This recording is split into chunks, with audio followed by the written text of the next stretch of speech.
Robert Edwin Peary, Sr., was an American explorer who claimed to have reached the geographic North Pole with his expedition on April 6, 1909. Peary's claim was widely credited for most of the 20th century, rather than the competing claim by Frederick Cook, who said he got there a year earlier.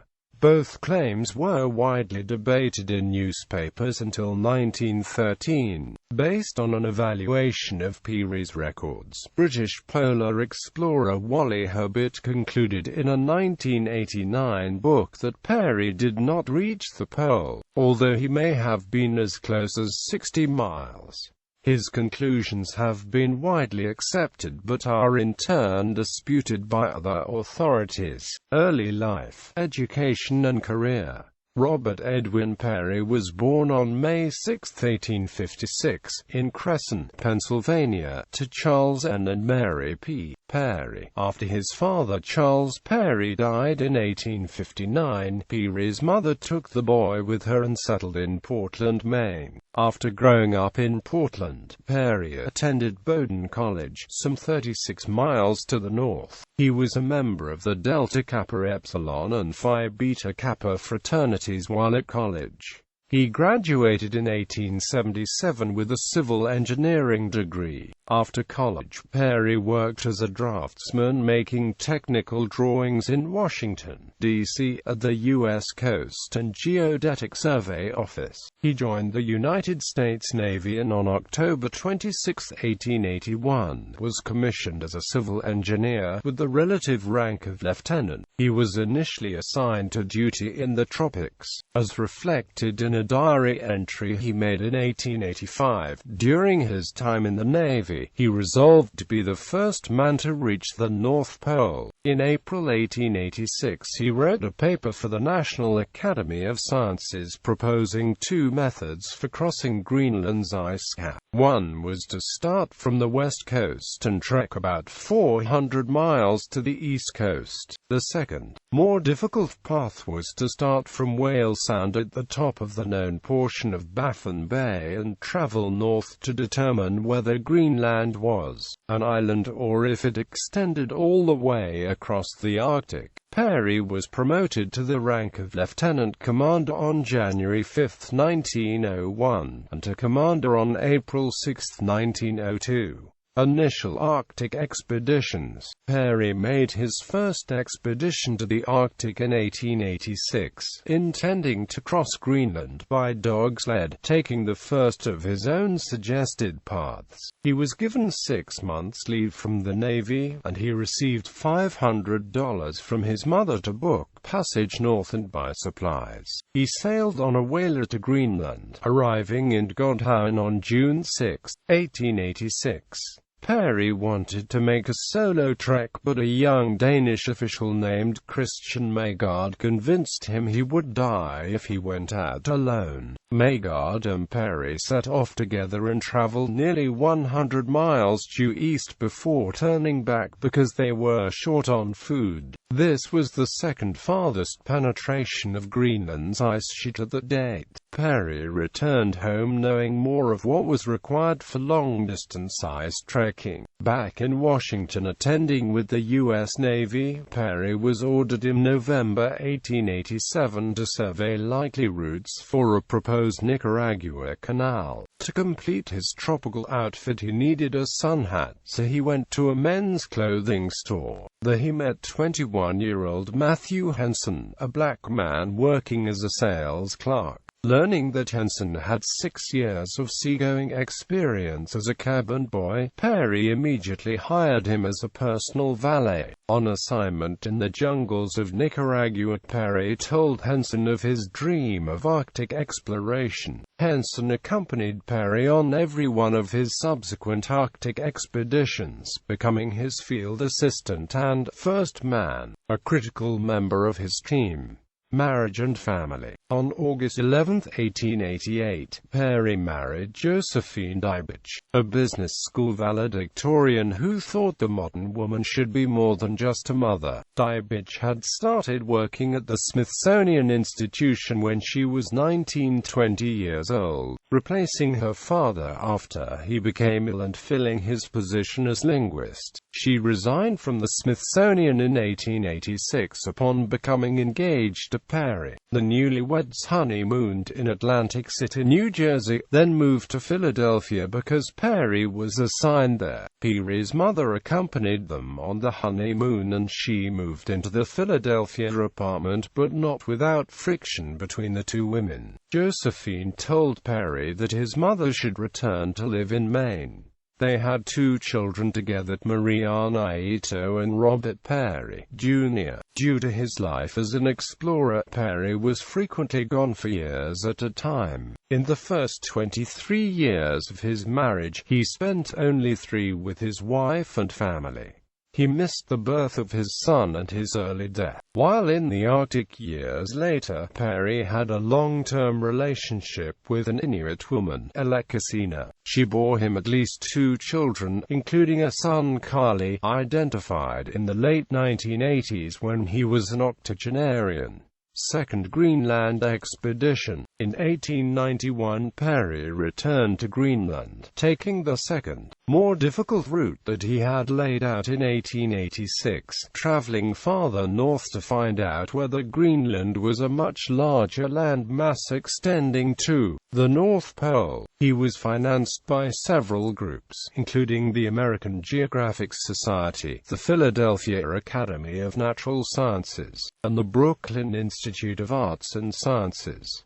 Members of this expedition included Peary's aide Henson, Dr. Frederick Cook, who served as the group's surgeon, and the expedition's ethnologist, Norwegian skier Wanderstrup, bird expert and marksman Langdon Gibson, and John M. Verhoeven, who was a weatherman and mineralogist.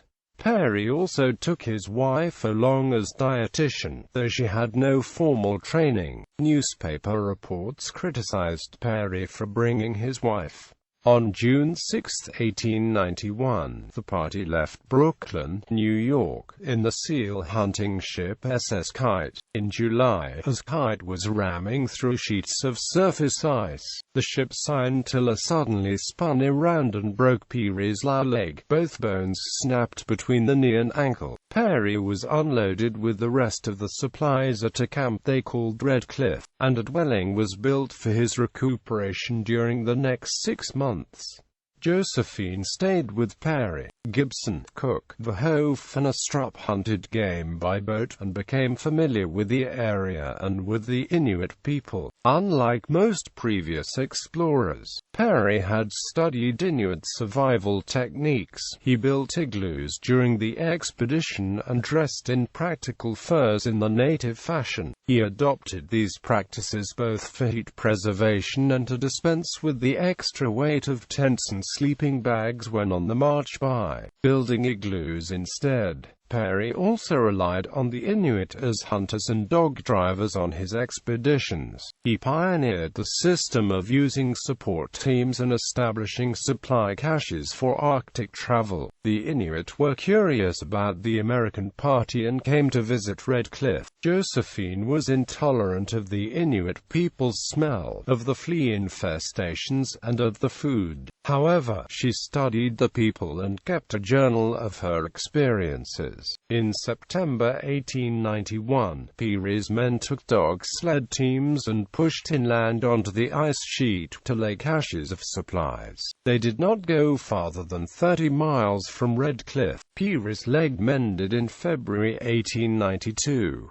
By April, he made some short trips with Josephine and an Inuit dog sled driver to native villages to purchase supplies. On May 3, 1892, Peary finally set out on the intended trek with Henson, Gibson, Cook and Astrup. At about the 150-mile mark, Peary continued on with Astrup. The two found the 1,000-meter-high view from Navy Cliff to be revealing. They saw Independence Fjord and concluded that Greenland was an island. The men trekked back to Red Cliff and got there on August 6, having traveled a total of 1,250 miles.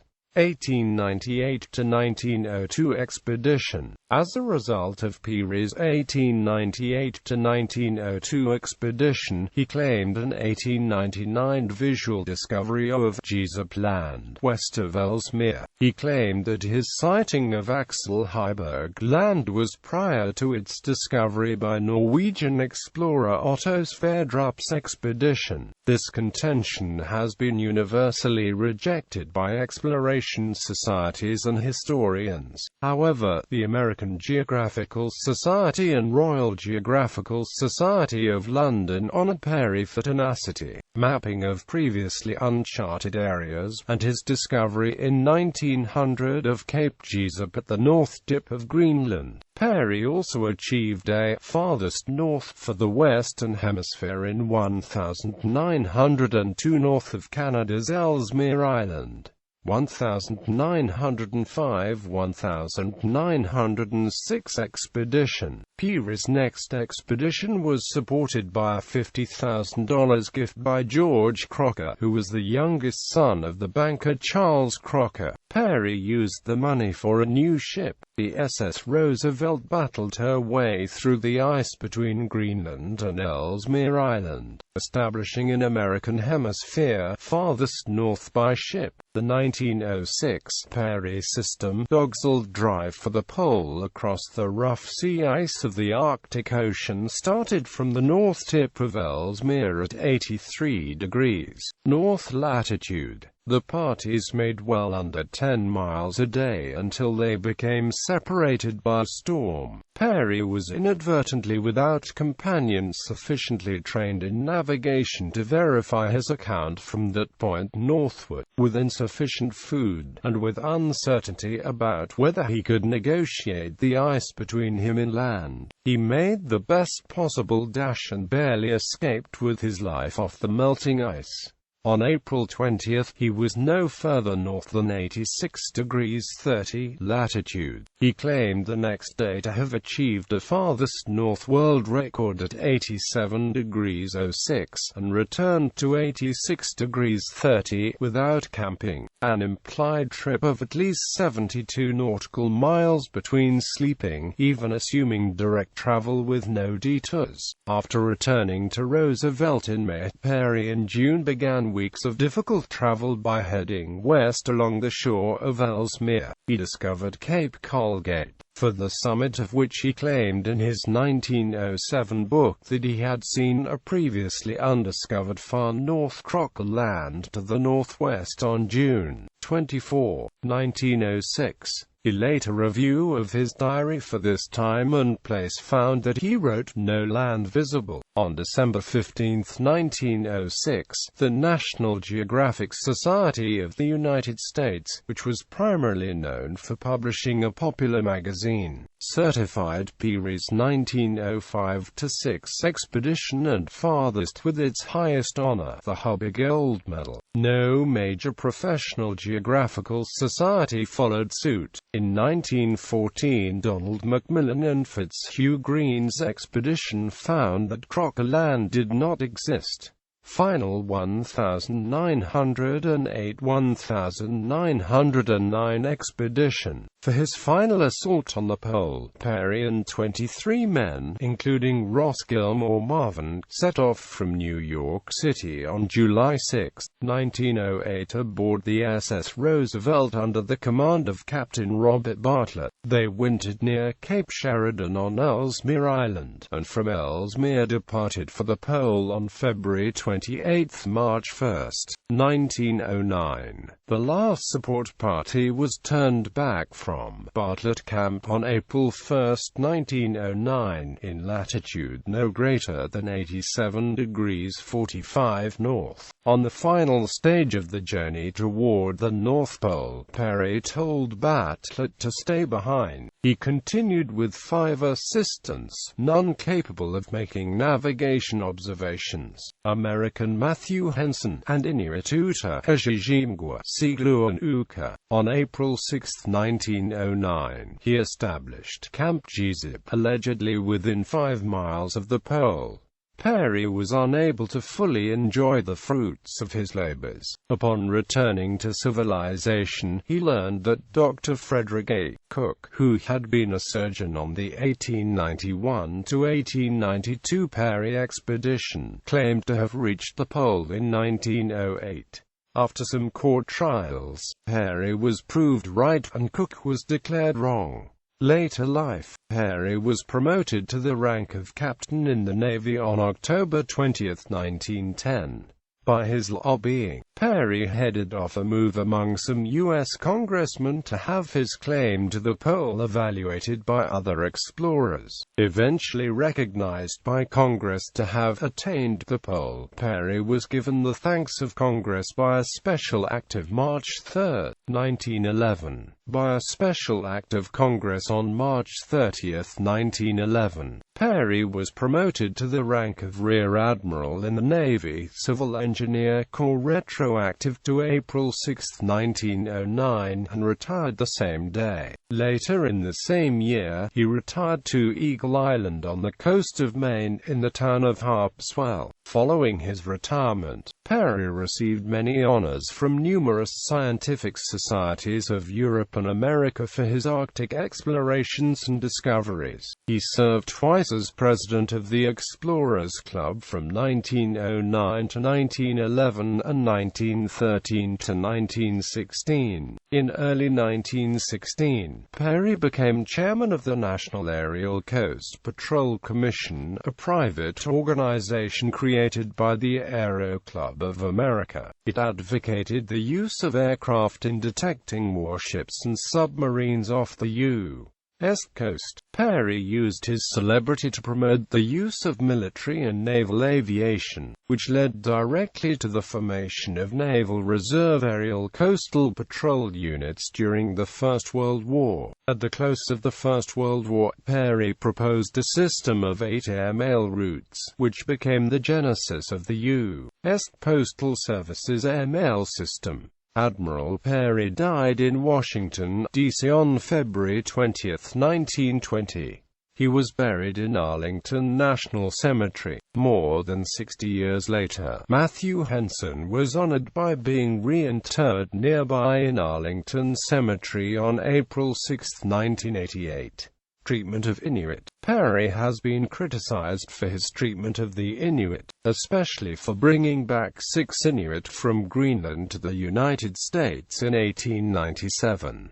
Among those he brought back were Minik and his father, Kisak. The 6 Inuit were put into the custody of the American Museum of Natural History in New York, whose staff wanted to study them. All but 2 of them soon died, including Minik's father. The museum kept Kisk's remains and later displayed his skeleton. Minik was adopted by William Wallace of the museum and reared in the United States. He later pleaded with Robert Peary to help him return to Greenland, which the explorer did. After some time, Minik Wallace returned to the United States, where he contracted influenza and died. Other critics have alleged that Peary stole several large meteorites from Minik's Inuit band in Greenland. These allegedly were valuable as the band's only local source of iron, and they needed the material for harpoon points and other tools. Peary was said to have sold the meteorites for $50,000.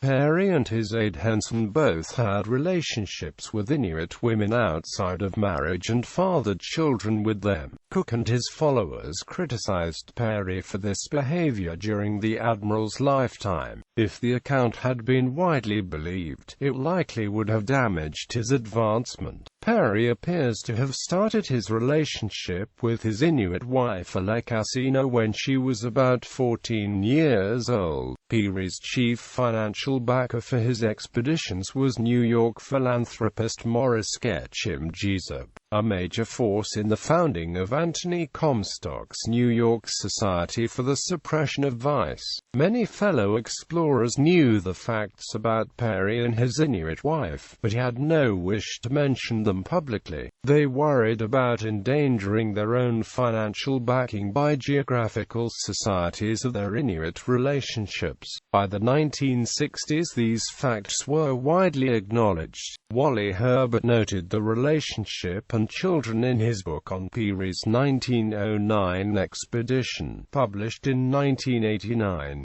Alan Counter, a Harvard neuroscience professor, had heard rumors of Henson's and Peary's children, and was interested in learning more about Henson's role in the Arctic expeditions. In 1986 he went to Greenland to do research and found Peary's son Carly and Henson's son Anukak, then octogenarians, and some of the descendants. He arranged to bring the men and the families to the United States to meet their American relatives and see the father's gravesites. Counter wrote about Peary's and Henson's Inuit children and the meeting with their American half-siblings and other relatives in his book, North Pole Legacy, Black, White and Eskimo. He also gained national recognition of Henson's role in the expeditions. A subsequent documentary by the same name was also released. Controversy. Peary's claim to have reached the North Pole has long been subject to doubt. Some polar historians believe that Peary honestly thought he had reached the pole. Others have suggested that he was guilty of deliberately exaggerating his accomplishments. Peary's account has been newly criticized by Burton and Henderson. Lack of independent validation. Peary did not submit his evidence for review to neutral national or international parties or to other explorers. Peary's claim was certified by the National Geographic Society in 1909 after a cursory examination of Peary's records, as NGS was a major sponsor of his expedition. This was a few weeks before Cook's pole claim was rejected by a Danish panel of explorers and navigational experts. The National Geographic Society limited access to Peary's records. At the time, his proofs were not made available to scrutiny by other professionals, as had been done by the Danish panel. Gilbert Grosvenor persuaded the National Academy of Sciences not to get involved. The Royal Geographical Society of London gave Peary its gold medal in 1910, despite internal council splits which only became known in the 1970s. The RGS based the decision on the belief that the NGS had performed a serious scrutiny of the proofs, which was not the case. Neither the American Geographical Society nor any of the geographical societies of semi-Arctic Scandinavia has recognized Peary's North Pole claim. Criticisms: omissions in navigational documentation. The party that accompanied Peary on the final stage of the journey included no one else who was trained in navigation and could independently confirm Peary's own navigational work, a point exacerbated by Peary's omission to produce records of observed data for steering, for the direction of the compass, for his longitudinal position at any time, or for zeroing in on the pole either latitudinally or transversely beyond Bartlett Camp. Inconsistent speeds. The last 5 marches when Peary was accompanied by a navigator averaged no better than 13 miles march northing. But once the last support party turned back at Camp Bartlett, from where Bartlett was ordered southward, at least 133 nautical miles from the pole, Peary's claimed speeds immediately doubled for the 5 marches to Camp Jesup, and then quadrupled during the 2.5-day return to Camp Bartlett, at which point his speed slowed drastically compared to that pace. Peary's account of a beeline journey to the pole and back, which would have assisted his claim of such speed, is contradicted by companion Henson's account of tortured detours to avoid pressure ridges and leads. The conflicting and unverified claims of Cook and Peary prompted Roald Amundsen Amundsen to take extensive precautions in navigation during his Antarctic expeditions so as to leave no room for doubt concerning his 1911 attainment of the South Pole, which was supported by the sextant theodolite and compass observations of several other navigators. See Polheim. To specify, Peary claimed to travel a total of 304 nautical miles between April 2, 1909 and April 9, 133 nms to the pole, 133 nms back and 38 nautical miles in the vicinity of the pole. These distances are counted without detours due to drift, leads and difficult ice, i.e., the distance traveled must have been significantly higher to make good the distance claimed. Peary and his party arrived back in Cape Columbia on the morning of April 23, 1909, only about 2.5 days after Captain Bartlett. Yet Peary claimed he had traveled a minimum of 304 nms more than Bartlett, supporting evidence some researchers since the late 20th century believe they have found evidence that supports the Peary claim. Review of diary. The diary that Robert E. Peary kept on his 1909 polar expedition was finally made available for research in 1986.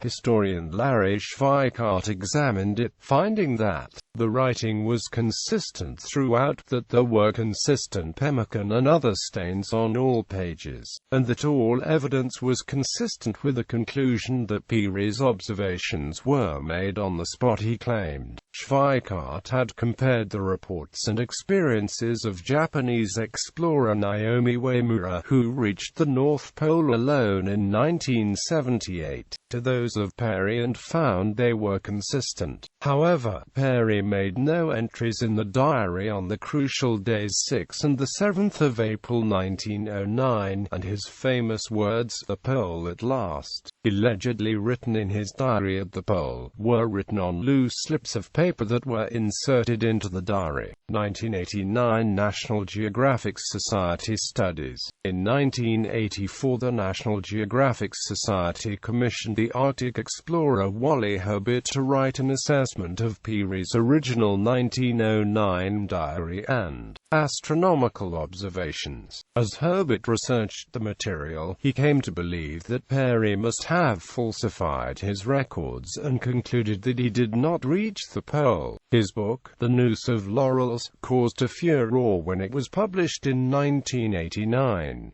His conclusion has been widely accepted. Herbert, who reached the pole in 1969, is recognized as the first man leading a team to reach the pole. In 1989 the NGS also conducted two-dimensional photogrammetric analysis of the shadows in photographs and a review of ocean depth measures taken by Peary. Its staff concluded that he was no more than 5 miles away from the pole.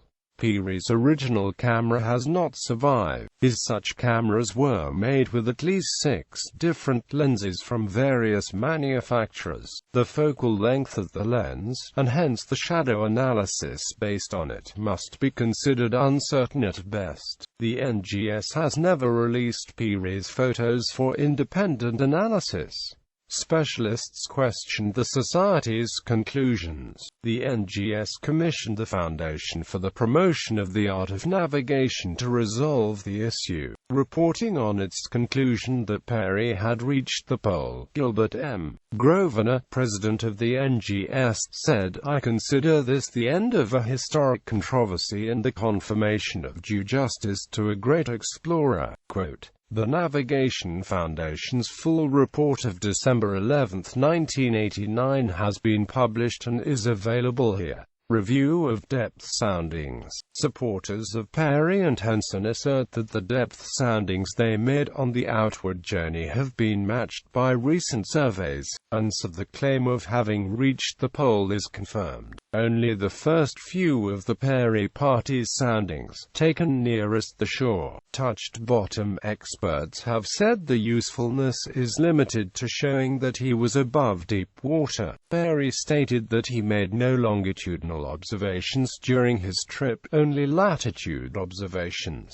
Yet he maintained he stayed on the Columbia meridian all along, and that his soundings were made on this meridian. The pack ice was moving all the time, so he had no way of knowing where he was without longitudinal observations. British explorer Tom Avery and 4 companions recreated the outward portion of Peary's journey in 2005, using replica wooden sleds and Canadian Eskimo dog teams.